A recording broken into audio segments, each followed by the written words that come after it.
Germanton super speciality hospital, doctor Mir Jawad Jar Khan, senior experienced orthopaedic surgeon, bone fracture, joint replacement, hip replacement और spine surgery.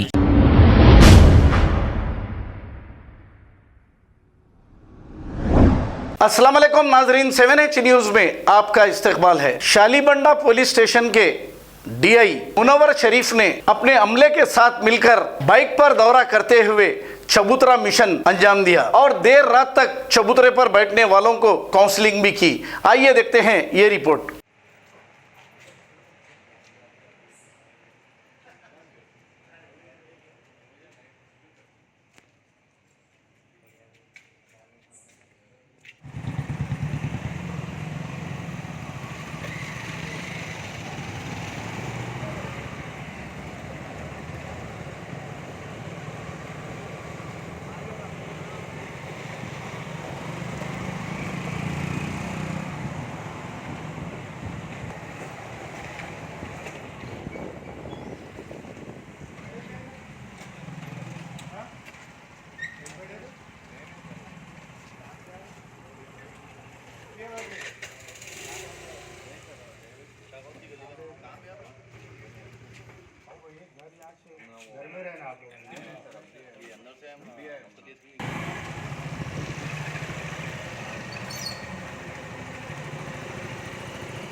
Germanton super speciality hospital, doctor Mir Jawad Jar Khan, senior experienced orthopaedic surgeon, bone fracture, joint replacement, hip replacement और spine surgery कामयाबी से अंजाम दे रहे हैं। इसके अलावा neuro surgery, cardiology, gynaecology, dental, general medicine, dialysis और फिजियोथेरेपी जैसे शोबाजात में इंतहाई कामयाबी के साथ वाजिबी फीस में इलाज किया जा रहा है। शेयरिंग और प्राइवेट रूम्स, अस्पताल में 24 घंटे MRI, CT scan, 2D digital x-ray, ultrasound, operation theatre, ICU और लैब की सहूलत दस्तयाब है। आपकी उम्मीदों के ऐन मुताबिक Germanten super speciality hospital, pillar number 150, Attapur, Hyderabad.